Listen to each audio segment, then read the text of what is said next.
Hey everyone, welcome back to some new Malicious Compliance stories, where people comply to the letter, but not the spirit of a request. I hope you had a great day.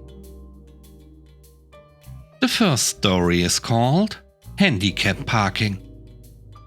A few years ago, while I was in school and job hunting, I got an interview at a company for office work, filing, answering phones, setting appointments, etc. I was looking forward to getting an office job instead of retail or fast food. The building had big window walls that overlooked the parking lot, so you could see cars pulling in and parking. I pull into the lot and park my car. I get out and walk into the office. Now, as I'm walking in, I note that there's a car parked in the handicap space in front of the office. This car looks just like mine, I should note. I walk in and I'm greeted by the manager, who kind of gives me a scolding look. It made me uneasy a little as we walked back to his office. We sit down and he is asking me questions in a bit of a clipped tone.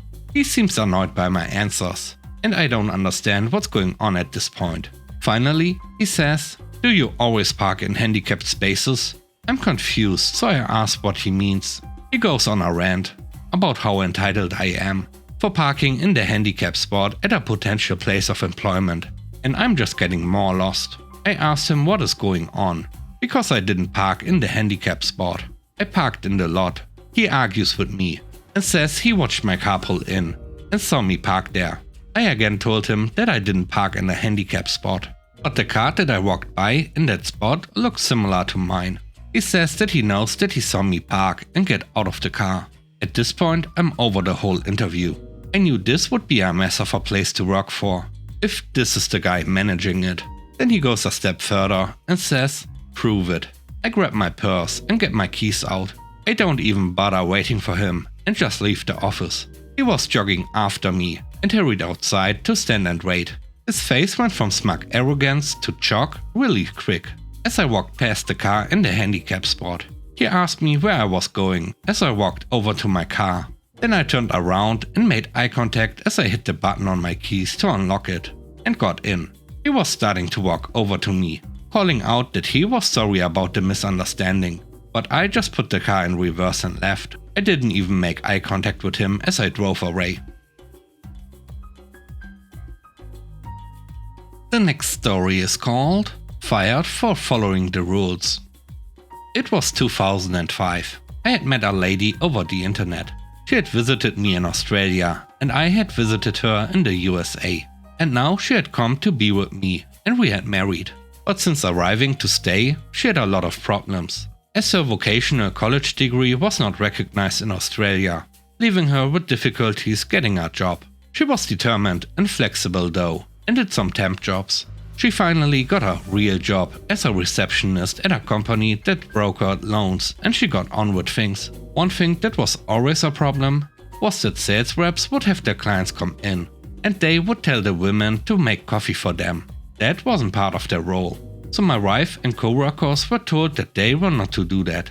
It was up to the salesperson to make the coffee for themselves and clients. This was part of an initiative to try to retain women in these roles, as they didn't tend to stay long in this office.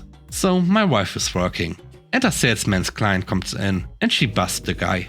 He comes out and says to her to make them both coffees. She tried to be discreet, but said that she knew she couldn't do that. He blew up, went to her supervisor, and she told my wife to make the coffees. Later, she had her in the office and fired her. Yep, she was fired for trying to do as she was told.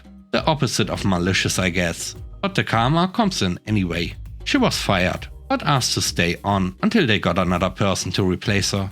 For the next 2 months, she continued to go to work, now able and ready to refuse anything she didn't want to do, especially the coffee making. The same guy tried once again, but she just said no, and to fire her if he didn't like that. They could not find a replacement. Word of the issues at that company had gotten around the receptionist field locally.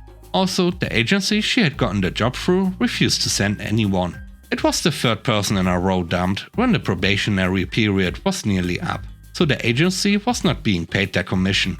Then she was offered a much better job with some real responsibility and standing, and almost 30% more salary. She walked into the office the next day and told them she was leaving at the end of the day. No notice required, of course. They had still no replacement and did not find one for months. Eventually, the company let the woman supervisor go and initiated sensible rules.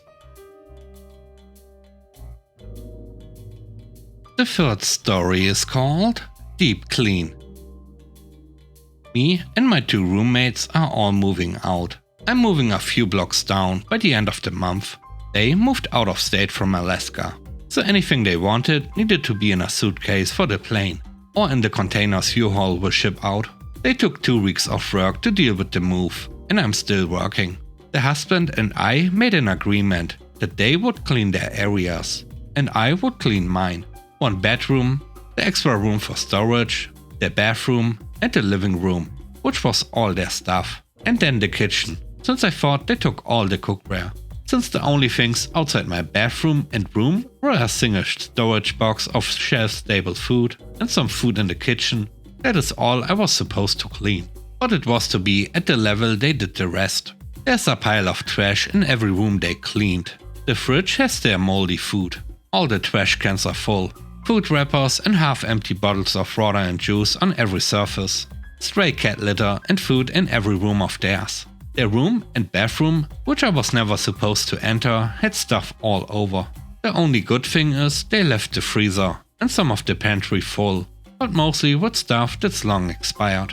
I'm not petty enough to leave this disaster to the landlord, because it's not his fault. But the carpet cleaning, deep cleaning of the bathroom, beyond normal cleaning, sweeping up the cats' areas, etc. Why the heck would I bother? And the added benefit is that the security deposit is entirely in their name.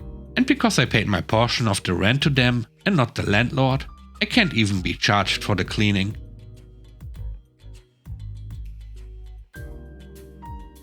The next story is called What the Bots Want. A few friends of mine have businesses where they sell on this online marketplace. Rules of that marketplace are controlled by a bunch of poorly programmed bots. The support staff is trained that the bots are always right. My friend charged $3.75 for shipping for items under 8 ounces. When they started, it was a reasonable price for shipping that gave them a small profit. Fast forward 10 years, and postage is now $3.90, plus the cost of labels and boxes, etc. Clearly they are taking a loss on shipping. The bots come along and decide that charging $3.75 for shipping is too much. They deactivate all the listings that charge this much for shipping. The marketplace much prefers items to have free shipping. Explanations that he is actually losing money on shipping fall on deaf ears, so he changed all of them to free shipping. Then he raised the price of the items by $7 to $15. The bots had no problem with this. The last story is called Manager Gives Up. Years ago, I was working in a development lab for a large tech company. It was pretty casual. There was no dress code. Until an old school manager took exception to a couple of us showing up in tie-dye apparel. A coworker was sent home to change clothes, and I got lectured about professionalism and appearance, and it would be nice to see you show up in a real shirt sometimes. You know, with buttons and a collar. So I bought several of the ugliest, loudest, brightest tropical print shirts I could find. Yes, with buttons and collars. Those became my standard work attire forever after. The grumpy manager actually said, "Okay, I give up." Thanks for watching the video. I hope you enjoyed it. If you did, please don't forget to leave a like, comment and subscribe. And if you have time, watch another one of my videos. And now, I hope you have a great day. See you soon. Bye bye.